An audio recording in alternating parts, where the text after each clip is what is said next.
आ जाए।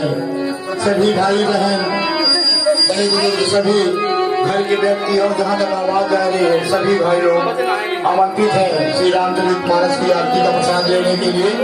जय श्री राम, जय श्री राम, जय श्री राम।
मौसी जाओ आती।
Thank you.